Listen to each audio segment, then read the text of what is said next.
Hey, everybody. Welcome to the Fueled by Failure Summit, brought to us by the amazing people at Always and Smart Girls. And we're here, as you know, Build Studio, New York, super excited. And we are going to kick it off with the amazing Amanda Hill. She is the North American Brand Director for Feminine Products at Procter Gamble. Good afternoon. I am thrilled to be in this room with each one of you, all united to build confidence in young girls. I've worked on Always for a few years, and at the beginning of my time working on Always, we launched the Like a Girl campaign. And that campaign is really dedicated towards building confidence in young girls just like each one of you in this room.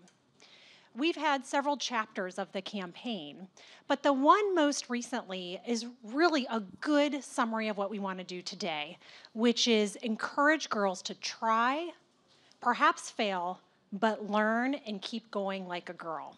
So I thought it would be a good idea for us to show the video to set up what this afternoon is all about.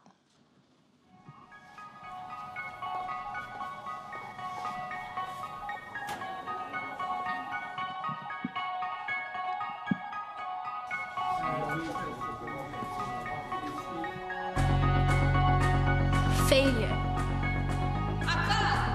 The one thing everyone is afraid of, but the one thing we all experience. We've failed at many things. We'll fail at many more. And that's a good thing. Because failures aren't setbacks. Failures are fuel. To keep going, to keep growing, to keep making progress for ourselves and for all of us. So let's keep failing. Because we only truly fail when we don't even try.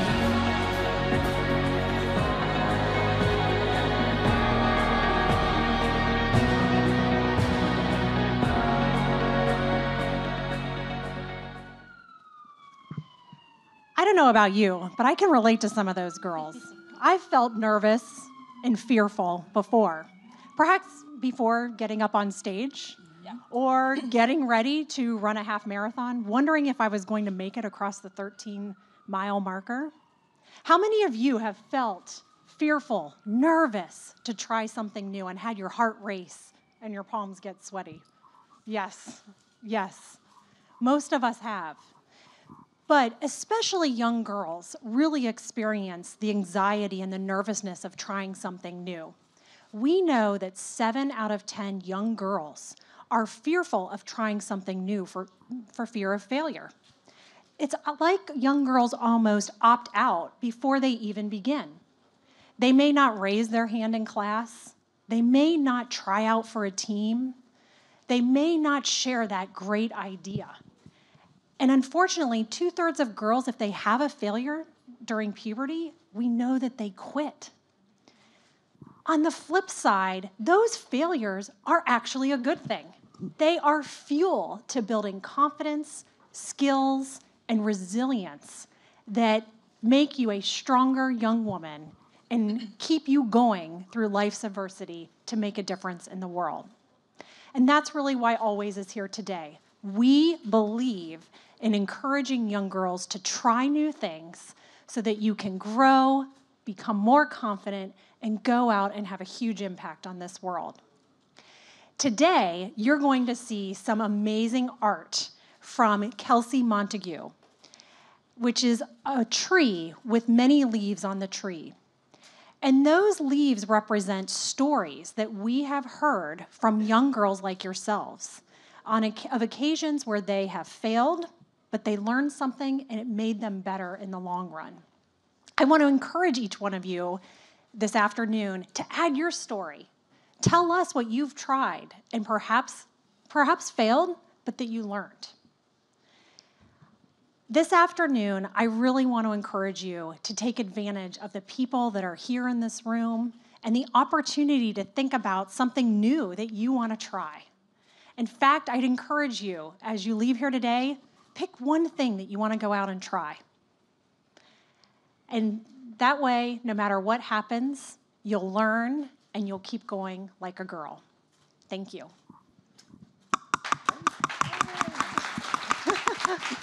That was awesome. And that video, the ad, I think always means I will always tear up when watching a Like a Girl ad. So again, I'm Laura Brounstein. I'm an editor at Cosmo and 17 magazines. And I'm gonna ask each one of you to introduce yourselves. We know your names, but just what you do, what that is, and share something that you do really well and something you do not so well. I make a really good salad dressing, and I am really bad at keeping my desk neat. I don't know if anybody else can relate to that. Amanda? Sure. Let's see. I am good at playing golf. I like to play golf, but I cannot sing. I cannot read music. I envy the people that can do that really well. I am Meredith Walker. I'm the co-founder and executive director of Amy Poehler's Smart Girls. And I'm terrible at answering questions that I don't have 3 weeks to write down. And I'm pretty good at watching TV. Me too, yeah. Find me later if you want some pointers. My name is Dr. Knatokie Ford. I'm a former senior policy advisor in the Obama White House. Currently, I'm working as an independent consultant, so I have my own consulting firm working with organizations who want to use storytelling to promote social change. Something I'm really good at, I'm actually a really good dancer. Yeah, so if any of you, you have some moves you want to show me or battle downstairs, let me know. Something I'm not so great at, I discovered, is skiing, which I was surprised at because I'm an athlete. I played basketball, but skiing, not basketball at all. So terrible at skiing. With you on that, too. I'm bad at everything you all are bad at so far. Okay. My name's Christina Diaz, and I work for NASA's Jet Propulsion Laboratory as an aerospace engineer on our new Mars rover mission, Mars 2020. And I make a killer guacamole, so I can give tips on that. And I'm really bad at throwing a softball, so you don't want to play sports with me because I'll probably hit you. Okay, keeping up my streak. Bad at all of those things. And I am really good at eating guacamole. Yeah, so. nice. And watching TV. Yeah, and while watching TV. Yeah. That's awesome. All right, so let's get right to what we're here to talk about. Can you guys share a favorite failure? And by favorite failure, I mean something that helped you unlock something within yourself and kind of feel bigger afterwards. Knatokie, you're like, yes. Yeah, I'll start. I'm happy to share. So one of my favorite failures is actually my venture into science policy. So I'm a biomedical scientist by training. And after I completed my PhD, I knew I wanted to go into this field. And so I applied for one policy fellowship. Didn't get the first one. I applied for another one and did not succeed there. And it wasn't until my third science policy application that was successful that actually was the opportunity that actually ended up bringing me to the White House in the first place. So what I learned from that was that I was really, really dedicated to going into this space, because if I wasn't really committed, then I probably would have just given up the first time, the first or the second time those two applications didn't succeed. And so for me, it was my transition from being a bench scientist and going into science policy. And then the failure actually, I think, worked out in my favor because I got an amazing opportunity that I wouldn't have probably gotten if I had succeeded the first time. I love that. For me, it actually happened when I was a sophomore in college. I was studying aerospace engineering, and I got to the really hard classes, and I actually failed a class, like F. There was an F on my transcript. And I went to the counselor, and I said, I need help, I need a tutor. And they told me, well, if you can't pass this class, maybe you shouldn't be an aerospace engineer. And I don't like being told what to do. So that really gave me the fire to say, you know what, I'm going to prove them wrong. And, I found another counselor who gave me the best advice. And after that, I did a lot better in school. And eventually, I got my dream job. So, sometimes you just need that fire. Yeah. Telling me, saying I couldn't do it. Yeah. That fueled you forward. Yeah, absolutely. I would just say, when I started, one of my first jobs that was along the lines of like becoming the woman I wanted to become was when I worked at a show called Nick News on Nickelodeon. And when I started there, I had to start writing a lot. It was writing the stories themselves, writing the narration.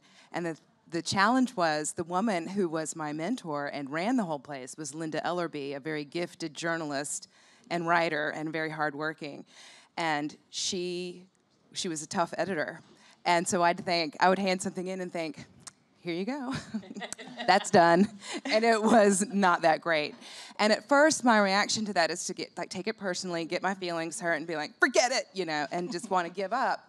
But eventually, I wanted to get to that standard that she held for me, that she held for words and accuracy and good writing. And so it fueled me. I said, I want to be powerful with words too. I want to be good with this, and I want to honor her. And so it really propelled me to get better at it, and so it was a good source of learning. That's awesome. I think my story is actually from when I was in college, and I was in a student organization. And many of the people in that organization, they were my friends. I'd known them a couple years. And so I decided to run for president of that organization. And I didn't win. And I was crushed. Not only was I crushed that I didn't win, but I also did take it personally. These folks were my friends. And I thought, gosh, are they sending me a signal? And so after I got over the crushing defeat, I really diverted my energy towards some other organizations that I was a part of. And looking back, I'm really glad that when that one door closed for me, I walked through a different door because I made new friends. I learned new skills that have helped me throughout my life. So that would be, for me, my fueled by failure story. I love that. That's so good. And can I just add one more thing that just came to mind as you both were speaking, is I had to learn over time how to separate the fact that I failed at something did not mean that I was a failure. Oh, so good. And I think that's something that really I had to learn how to not internalize that to mean that I was a failure because something that I tried didn't succeed. Yeah, to your point, Meredith, as a writer and an editor, I get edited, I edit people and I get edited all the time. And every piece, there's gonna be an edit on it. And if you take that personally, it's just gonna be a mess. Yeah. So, all right, so you've had these experiences, you learn from these. Now when you're heading into doing something new that you think there's a chance you might have some fails at, how do you psych yourself up? What do you tell yourself? I heard you downstairs, Amanda, talking about this, and I loved what you said. Sure. Whenever I face a situation that might be high risk and high reward, I'm reminded of a quote that my dad would say to myself and my sisters growing up, which was, you miss 100% of the shots you don't take. Mm-hmm. And so what that means is if you don't even try, you have a 0% chance of being successful. But if you at least try, your odds go up. They may only go up to 1%. Hopefully they go up to greater than 50%. But you've already improved your odds of success by trying. And so whenever I face a situation where I might be thinking that I'm going to back down, I can hear my dad whispering in the back of my head saying, Amanda, you miss 100% of the shots you don't take. So that's what helps me. Love that. So good. Well, I have a couple of things. If it's something serious and career-y and professional or stuff like that, I try and prepare really well. That's how I try to make sure I'm setting myself up for success as much as possible and that kind of thing. But I also like to bring up something. I went paddleboarding once, and the people around me were so nervous about falling into the water that they weren't having any fun. They were just like, I was like, is this fun? Is this a fun Saturday? I don't think it is. And so I was like, watch. And I just let myself fall in the water. Then it was done. I had messed it up. I wasn't standing on my paddleboard. And then I knew what that felt like, and it wasn't such a big deal. So that when I got back up and I started teetering and I knew I would fall again, it was okay. I fell a little bit better the next time. Maybe not as embarrassingly, but so I like to point that out. Did it help the other girls? It did. It loosened everybody up. Okay. And so actually the person who owned the business said that they have since started telling people, go ahead and just fall in. Because it just gets you out of your head about being nervous, about either looking silly or feeling embarrassed. And so sometimes just kind of letting yourself get over that part can be a really good kickstart. That is so good. I I think for me, so similar to you, I like to go in prepared, and I'm a scientist, so I'm like, I have to collect data before I try something. So I often like to talk to other people who maybe have done what I'm trying to set out to do, or just kind of do a little bit of research and just get some insight maybe before I actually try. And then in terms of actually psyching myself up, it's similar in that I'm like, what will you regret more? You know, trying and failing, or always wondering what if? And always it's that what if factor is like, it's my worst nightmare of waking up, or I'm like 80 years old on my deathbed, and I'm like, man, if I had just done that one thing, how would my life be different right now? So for me, it's about trying to be as prepared as possible, get as much information as I can, maybe find a mentor or someone who can help give advice, and then just really telling myself that the fear of attempting sometimes is worse than actually trying and failing at all. So definitely I don't want to have any what ifs left on the table at 80 years old. So. Yep. Yeah, for me, it always comes down to how you feel about yourself. Sometimes, even today, I still struggle with my confidence and my self-worth. And so I always look at myself in the mirror, and if you've ever just stared at the mirror and looked at yourself, it gets a little awkward. But then you say, you know what, today I'm going to kick butt. Today I'm going to make it the best day ever. And no matter what happens, if you fail that day or if you have a success that day, in the morning you're going to tell yourself again, today I'm going to kick butt all over again, and put some good music on your way to work, on your way to school, just something to really build your groove and your confidence. It helps a lot for me.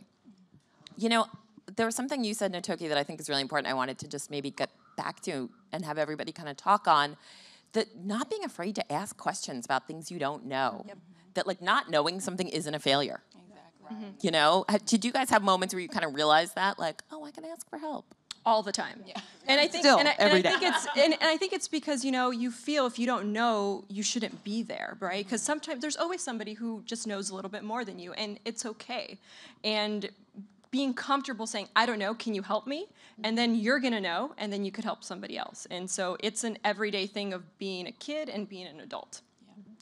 And I think in the same spirit, I've tried to constantly remind myself to be kind to myself and to not always be so hard on myself and expect that I have to know everything, or the moment I attempt the first time that I'm going to be excellent at it. So definitely really trying to be open to asking for help and not being afraid to admit if I don't know something, because realistically, none of us knows everything, and we're always here to learn. And that's actually the interesting thing about life, is just learning new things. Yeah, I mean, especially as you get older, any day you learn something new is a really good day. Yeah. Almost every day. Okay, so when you're in this situation and you do have a fail, how do you turn it around in the moment? Like, how do you, either in the moment or kind of in your head, so you can like keep going on in that day or in that conversation, pick yourself up and keep it moving forward? Well, I think that the key here, the essential thing here, is compassion and how you talk to yourself, what we were talking about. Because there's this like rampant perfectionism, especially in our culture, and we really beat ourselves up and say mean things to ourselves instead of giving ourselves a break and saying, I just tried something new, unfamiliar, and difficult. And yes, that wasn't perfect, but I'm going to keep trying at it. And so I think the way we talk to ourselves is really what helps us make progress instead of shutting it all down. I think another technique that I use is if something isn't going the way that I had hoped or expected, I try to like regain control of the situation and to still try to control it to get as close to the outcome that I was wanting as possible. So for instance, I mentioned I like to play golf, and boy, you know, sometimes I have a hole and I hit it against a tree and it goes in the sand or the water and it's not going very well. And, you know, I pick up the ball and I pick up my club and I'm like, okay, there's a new hole. I'm going to take back control and I'm going to try to hit it straighter this time. And so really just instead of unraveling in that moment where things might be feeling like they're falling apart, really telling myself, like, Amanda, grab back the control. You can do this and get it back on track the way that you would like to. I think for me, I give myself permission to be disappointed first. I think to not feel like, oh, I'm just going to be unfazed and it didn't bother me. So I let myself feel the sadness and the disappointment so that I can just get it all out and then move forward. So just really go into it. Yes, I know this is a disappointment and I'm really sad. And then ultimately think about, okay, what now? Where do I go from here? So I just let myself be sad and disappointed at first and then just think about the next step. That's part of the way you're compassionate towards yourself. Exactly. And it actually happened to me 2 weeks ago at work. Something happened in a meeting, and I got hurt. And, you know, the water starts kind of filling up behind your eyes. I'm like, no, breathe, Christina, breathe. And you know what? It actually, you know, I actually did have a couple of tears, but, you know, it took me an hour. Again, music's key. You know, you pick yourself up. But I think it's really important, that self-forgiveness and compassion for yourself. Does anybody have like a go-to pick-me-up song? Well, I just heard the other day at a fitness class I was at, the Kelly Clarkson song, What Doesn't Kill You Makes You Stronger. So good. And so that one definitely can pick you up. Andra Day, Rise Up. Oh, man, that song? That is so good. Mine's Enter Sandman by Metallica. Nice. That'll do it. Nice. Thanks. Mine's My Shot, Hamilton. That's a great Hamilton song. nerd. Yep. Mine's a real crowd favorite. I'm Alive from the movie Xanadu. Yes! Google it. Everybody in this room, Google it. I'm sorry, Get there. All right. Can you like think about when you were young and share some tips? If you could like talk to your 14-year-old self, what advice would you give for kind of thinking about the whole idea of failure and turning that around? It's okay to be weird. Because I felt in middle school, you know, there's an awkward time where you're really trying to get to know yourself, and some girls get into makeup, some girls get into building things, some girls get into both, and you're trying to find yourself, and sometimes you feel really weird, but it's okay because, you know, the weirder you are, the more interesting and exciting you are, and so, you know, it's okay to be weird. I love that. Okay. Yeah. Well, at Smart Girls, we have a motto. We say, "You change the world by being yourself," and for the exact same reasons. Like that when you're 14, you're being pulled. You want to, you know, have friends. You want to be invited to stuff. You want to feel good. You want to feel what you think might be normal, but you don't know what normal is. Yep. And exactly, embracing everything that makes you a little quirky, a little funky. That's the best part of you. And so keep spending time on that instead of what I would say to myself is instead of like shape-shifting to fit into something that just made me feel less myself. Keep going towards things that make me feel more like myself. Double down on the you. Yeah. Well said. Yeah, I think, you know, growing up, and I still am, I'm an introvert. So trying new things is just not natural for me. It feels uncomfortable. I can feel very vulnerable. And so what I would tell my younger self is step out of my comfort zone. Be vulnerable. Grab a friend and try something new. And, you know, just really use this time. There's very little that you have to lose. And try and explore new things. You have friends that will open your eyes to new things. You have parents that will open up your eyes to new opportunities. And really go after it. Try. You have nothing to lose. And it'll make you a better person and a more well-rounded person as you grow up. Okay, and I got mine. I had my lapse in my thoughts. Like, what was I going to say? So my advice to my younger self is to get out of the habit of comparing yourself to other people. And your metrics for success, you need to define. So things that you might try or that what you would determine as a success may not be what someone else considers a success. And so for me, getting out of this habit of comparing myself to other people, I wish somebody would have told me that when I was your age. And really, the only person that I should compare myself to is me. So if I can look at where I am today versus where I was 6 months or a year ago, and if I see progress, well, then that's a success, and that's really all that matters. And so that's really the advice that I would have for my younger self is don't compare yourself to others, and you define your metrics for success. That one is really good. And I think even now sometimes with social media. Now more than ever, right? Actually. Yeah. Do you guys fall into that trap sometimes with social media? I have to take breaks periodically. Like I can't deal with Instagram today. Yeah, not an Instagram day. Yep. Mm-hmm. I do. I think it's a great point to make that, you know, if you get used to fairy tales and you think, oh, that's what success is. You're supposed to find the prince, look really cute in a ball gown, and get married. And that might not be your happy ending. Your happy ending could look however you want it to look, and that's an important thing to know. Building your own castle. That's right. Amen, sister. Build your own castle. Do you guys have anything kind of coming up that you are thinking in terms of like, this is a challenge and I got this?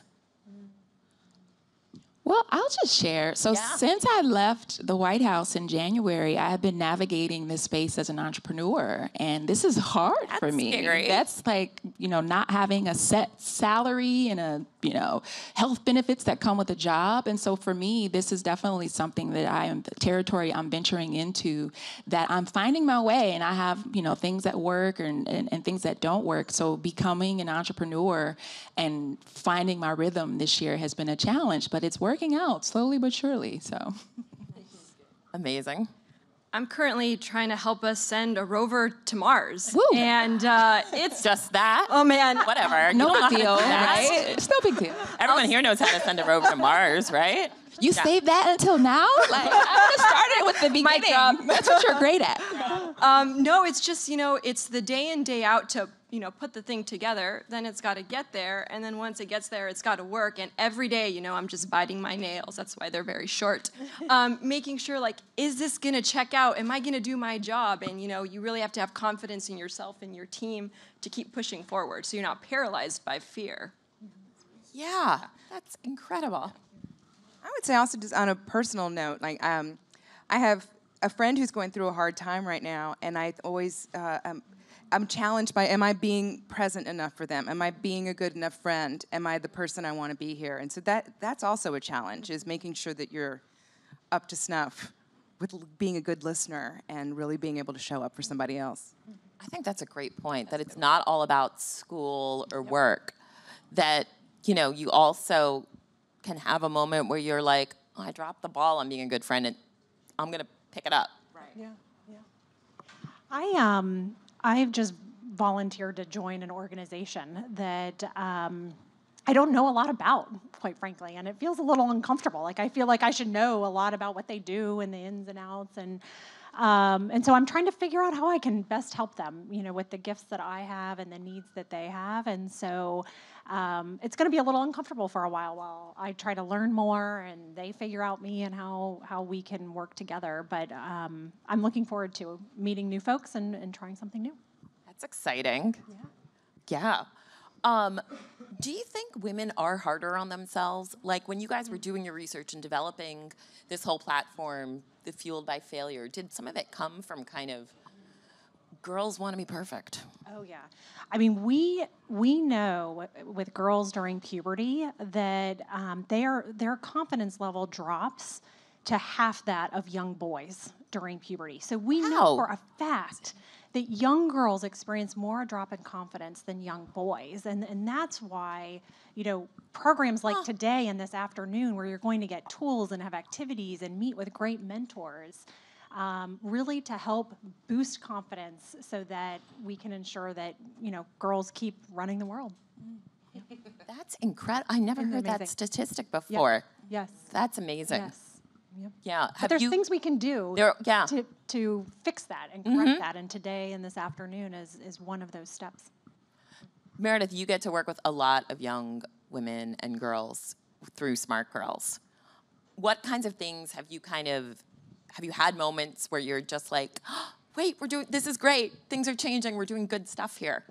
Like, do you have like a win? We've shared some failures. Let's share some wins. Oh my gosh, we get a lot of wins, I have to say, and to me, a win is somebody coming up to me and saying, after hearing about this or hearing what you've said, I don't feel like I'm just like a weirdo who doesn't belong. And to me, that's like, it's all worth it. Like, let's box it up, shut it down. We did it. We got one person, because that's what we hear from a lot. We hear that a lot, but then to the other extreme, we'll hear people that are hear from people who are 85 who say, I learned that I'm still becoming who I want to be, and I'm still learning how to be myself, and you're helping me do that just by sharing stories with each other. That helps you recognize yourself in lots of ways. So those are the wins for us. That's awesome.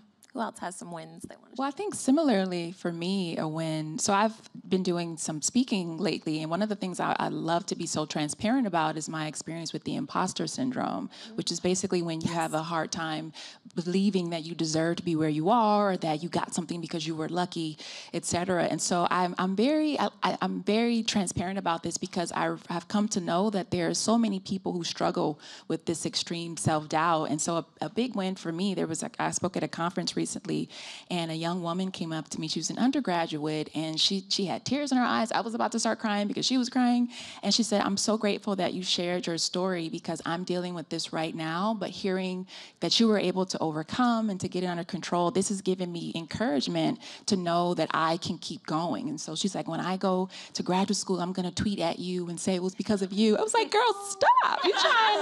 What are you trying to do to me?" So yeah, so it's really, like you said, making these connections and knowing that if you only reached one person that day and made a positive difference, then that's a big win for me. I was just talking about imposter syndrome with somebody at work, and I was saying it's so insidious because each time I'll start to feel like that, and because we've written so many articles about it in 17 and Cosmo, I'll be like, this could be imposter syndrome, but it's not, because in this case, I really don't know what I'm doing. I don't know what I'm doing. I don't know what I'm doing. And then it all works out. Or doesn't. But the next day comes. Exactly. Yeah.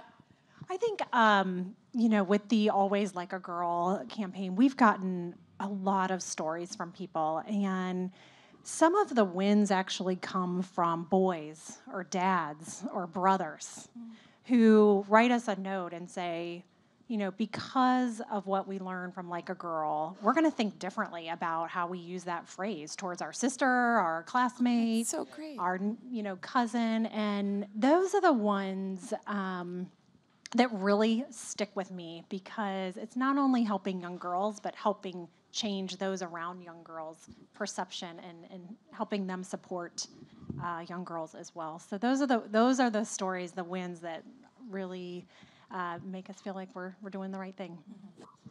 That's really good, because in the best case scenario, we're helping each other, boys and girls, to kind of move forward.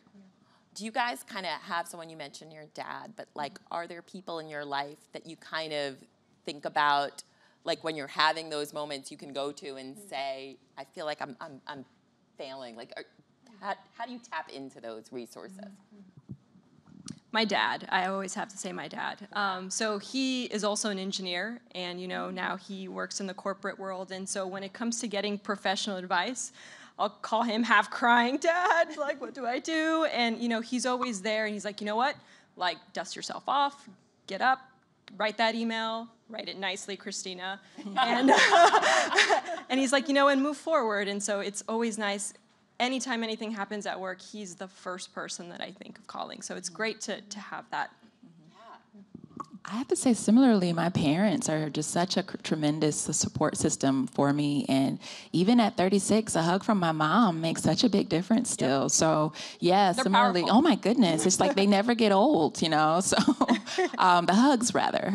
So, yeah, for me, it's getting support and from my parents. But also, my siblings are really supportive as well. And we have a group chat between my siblings, and I'll send them something, and they're like, "You're amazing, you can do it," That's nice. Definitely my family, but I really reach out to Amy Poehler a lot. She's the best. Okay, now you had a mic drop. Yeah. Making Mars happen. You're like, yep, Amy Poehler's my girl. But she's such a good friend, and she's so intelligent and emotionally intelligent that I learn how to be a better person from her all the time. That is so nice. Leslie Nope, thank you. Yeah. I think for me, if I'm having a rough day and I might be having some of those self-doubt thoughts running through my head and feeling discouraged, when I go home to my two kids, and they're still young enough that, they love me and they think I'm fantastic, and, they're my pick-me-up in those moments, in addition to my parents. But young children love you no matter what. They're kind of like dogs, right? Exactly. That's my awesome. pick-me-up. I have a really good work wife, as I call it. The woman that sits next to me at work, she is the person that I can that will I can come back and say when I did something well and be like, this worked, I pulled it off.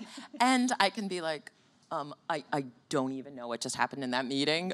Make me feel better, make me feel better.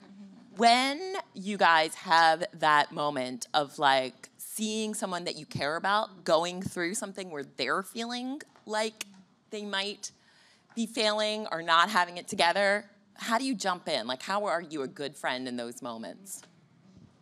Well, for me, I like to try to encourage people to focus on solutions and not the problem. So in whatever they feel like they're freaking out about or whatever the situation is, really trying to help them think through how can they invest their energy and their creativity for that matter, because worrying about something really doesn't change it. So really trying to be more solutions oriented and focused versus just obsessing over whatever the problem is. That's good. Yeah, I think, just listening and letting people, oftentimes people know the answers and they just need to kind of talk themselves through it. And maybe even asking them questions like, hey, how did that make you feel? What would you do differently next time? Or some of the techniques that I tend to use. Seem like you're a really good friend for that. All right. I try. We all try. I have your email now, so it's over for you. I need to text you right now. Amanda. We'll go watch TV. Have a group chat after today. That sounds good. And I want to add to that. So listening is important, and something that I've learned about being a good friend is sometimes you have to have patience for them. Sometimes, you're saying, no, like, just do that, and your problem will go away. But, they need to come on the realization on their own. And so sometimes being a patient friend is a good thing. Yeah, and to your point from before, Knatokie, sometimes it's just letting someone be bummed. Yeah. Like, they don't always want you to solve it. Yeah. They just want you to, like, sit there and like be like, yeah, that must have been rough. Yeah. You know? Yeah. Which sometimes that's all you need. Yeah. We were just talking about in my office what you were saying before, crying at work or at school. Yeah. And, we're kind of told not to do that, but sometimes it just happens. Have you guys ever had a moment where you've had to deal with that with yourself or someone else? Well, for me, it happened 2 weeks ago. I'll admit it here on live TV. And it's just that, we're emotional people, right? And that's a good thing, right? That's what makes us great team members, great friends. And you have to figure out what it takes to kind of reset you. So for me, it was, listening to music, taking a quick walk, and, you try and clean up as fast as you can, right? Because you want to get back into your work, but you have to forgive yourself. You're a human, right? You're not a robot. Yeah. Yeah, I remember once I had a new boss, and I was working on something, and I was traveling, and he sent me an email really just saying that it wasn't good work. And I remember reading it on the plane and tears coming down my eyes. I'm sure the stewardess thought I was like a blubbery mess.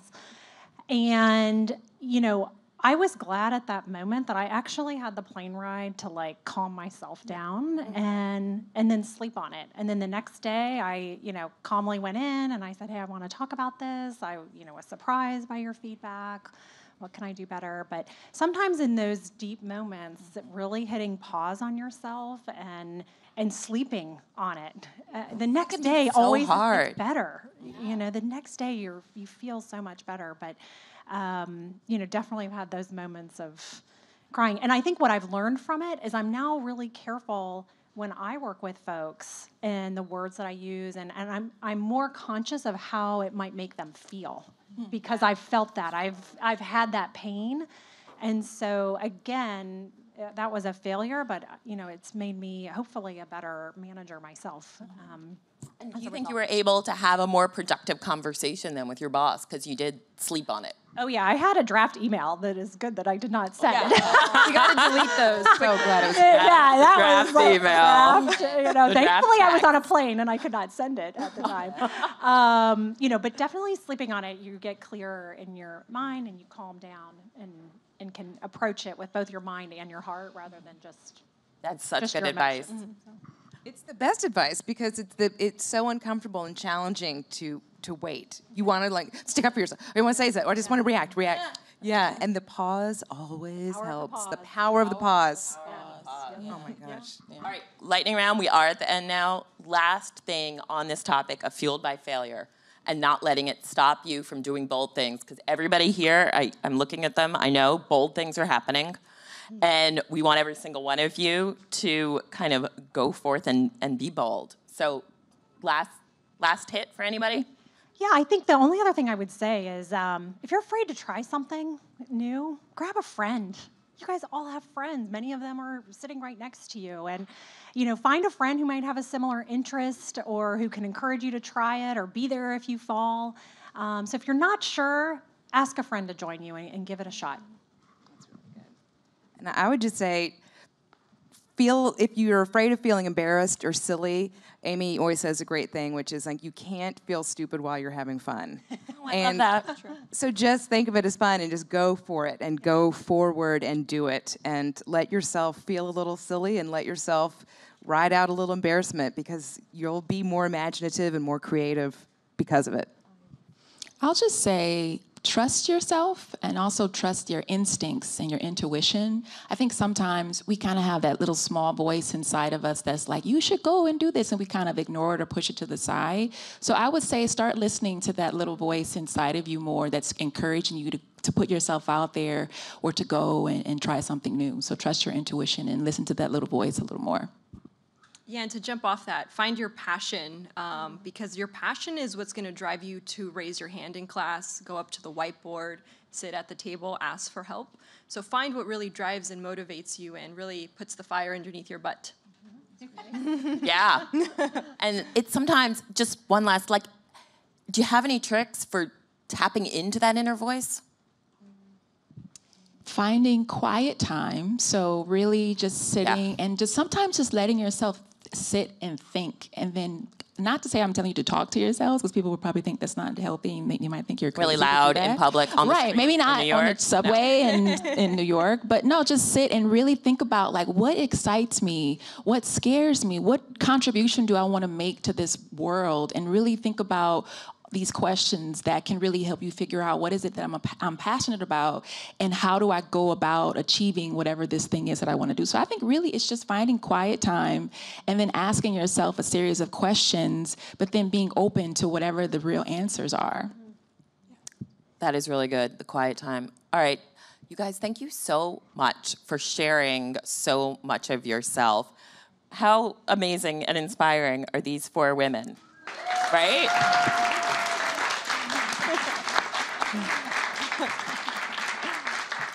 And Amanda, thank you for all of the work that Always does with Like a Girl. And Meredith, thank you so much for everything that Amy Poehler, Smart Girls, is doing to encourage us all to tap into our weird and bring our own magic. Love it. Our pleasure. Thank Thanks you. for having us.